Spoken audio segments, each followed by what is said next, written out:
Praise the Lord. एक बार और वचन का रसपान कराने का मौका मिला, मैं उसके लिए प्रभु को धन्यवाद देता हूँ। बीते कई हफ्तों से पश्चाताप का, परिवर्तन का, बदलाव का, सुधार का संदेश हमें मिलता रहा वचनों के द्वारा।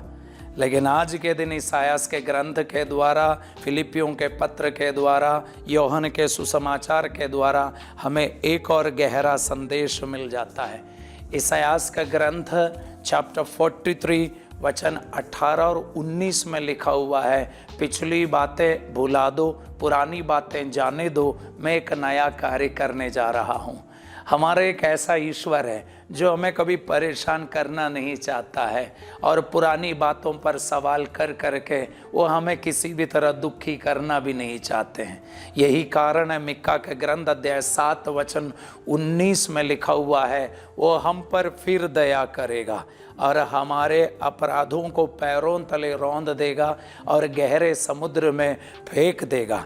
यही कारण है एजेकियल के ग्रंथ अध्याय 18 वचन 32 में ईश्वर ने एक बात कही।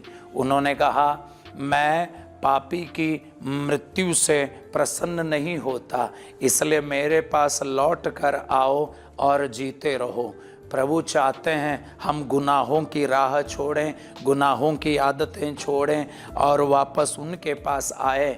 यही कारण है एजेकियल के ग्रंथ अध्याय 33 वचन 11 में प्रभु ने कहा, मुझे पापी की मृत्यु से कोई प्रसन्नता नहीं मिलता है।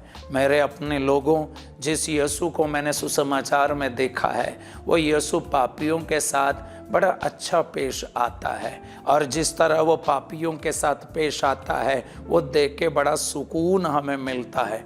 मार्कुस के सुसमाचार में एक अर्धांग रोगी को लेकर लोग आते हैं, उनको खींचते घसीटते घर के छत के ऊपर चढ़ा दिया जाता है और वहाँ से छत खोल कर नीचे यीशु के सामने उतारा जाता है।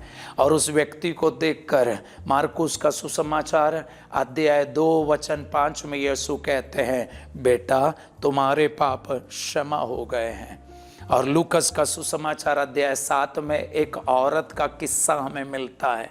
यीशु किसी फरीसी के यहाँ पर भोजन पे बैठे हुए थे। वहाँ पर एक नारी आती है और यीशु के पैरों को अपने आंसुओं से वो धोती है और अपने केशों से उनके पैरों को पोंछती हैं और वो यीशु के पैरों को चूमती रहती है।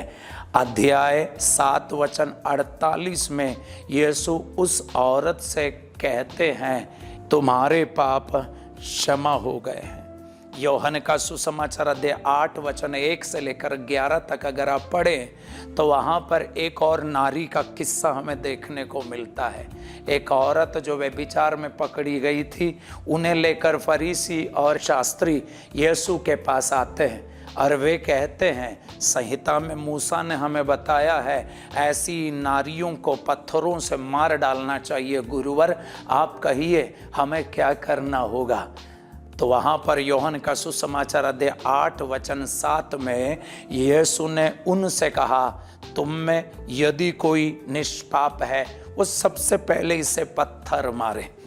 और उसके बाद सारे के सारे बड़े छोटे सब पत्थर छोड़कर वहाँ से खिसक गए। तब यीशु ने सिर उठाकर उस औरत से पूछा, क्यों, किसी ने आपको दंड नहीं दिया? तो वो औरत कहती है, किसी ने भी नहीं। यूहन्ना का सुसमाचार अध्याय 8 वचन 11 में यीशु ने उनसे कहा, मैं भी तुम्हें दंड नहीं दूंगा, लेकिन दोबारा पाप ना करें। यीशु का तरीका ही ऐसा है। आखिर यीशु के बारे में सुसमाचार में, मत्ती का सुसमाचार अध्याय 1 वचन 21 में स्वर्गदूत ने यूसुफ से जो कहा था कि वे पुत्र प्रसव करेंगी और उसका नाम ईसा रखना, क्योंकि वो अपने लोगों को उनके पापों से मुक्त करेगा। ये वचन पूरी तरह यीशु के जीवन में सार्थक हो जाता है।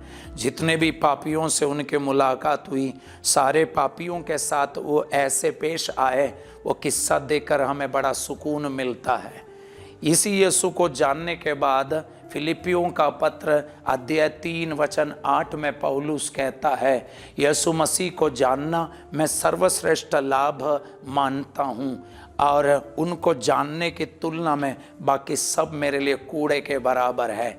और एक और कारण है जहाँ पर पौलुस अध्याय 3 वचन 13 और 14 में कहता है, वो लक्ष्य अब तक मेरे पकड़ में नहीं आया, मैं दावा नहीं करता, लेकिन एक काम मैं करता हूँ, पीछे की बातों को भुलाकर आगे की तरफ दृष्टि लगाकर मैं बड़ी उत्सुकता से आगे की तरफ दौड़ रहा हूँ, ताकि मुझे स्वर्ग का वो पुरस्कार मिल जाए जिसके लिए यीशु मसीह में ईश्वर ने मुझे बुलाया है।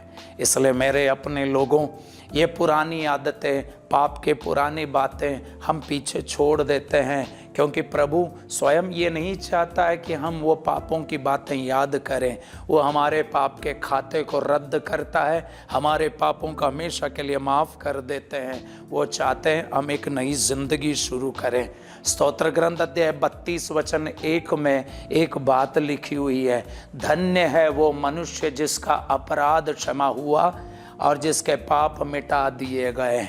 मेरे अपने लोगों, ये समय है, नज़दीक है, अब ईस्टर बड़ा सप्ताह पास आ गया है। एक बार हम अपने पापों को कबूल करें, गुनाहों से तौबा करें और पाप क्षमा पाने का प्रयास करें। यीशु आपके खिलाफ शिकायत नहीं करते, आपको डांटते नहीं, फटकार नहीं लगाते हैं, बड़े प्रेम से अपने पास बुलाते हैं, पापों को माफ़ करते हैं और वो कहते हैं दोबारा पाप ना करें। मेरे अपने लोगों, यूहन्ना का पहला पत्र अध्याय 1 वचन 8 और 9 में लिखा है, कोई व्यक्ति अगर ये कहता है मुझ में पाप नहीं है, वो झूठ बोलता है, उसमें कोई सच्चाई नहीं है। लेकिन यदि हम अपने पापों को स्वीकार करते हैं, वो हर अधर्म से हमें शुद्ध करेगा। इसलिए मेरे अपने लोगों, ईमानदारी से पाप स्वीकार करने की कोशिश करें, क्योंकि एक बार ईमानदारी से जब हम कोशिश करते हैं, जो सुकून हमें मिलता है वो सुकून आप शब्दों से कभी बयान नहीं कर पाएंगे। प्रभु का संदेश आज आपके लिए यही है, पिछली बातें भुला दो, पुरानी बातें जाने दो, मैं एक नया कार्य करने जा रहा हूँ। तो मेरे अपने लोगों, यीशु के पास चले और यीशु के साथ चले, और वो यीशु हमें जो सुकून देता है, ये वो सुकून दुनिया नहीं दे सकती है। प्रभु आपको आशीष दें और प्रभु आपका उद्धार करें। आमीन।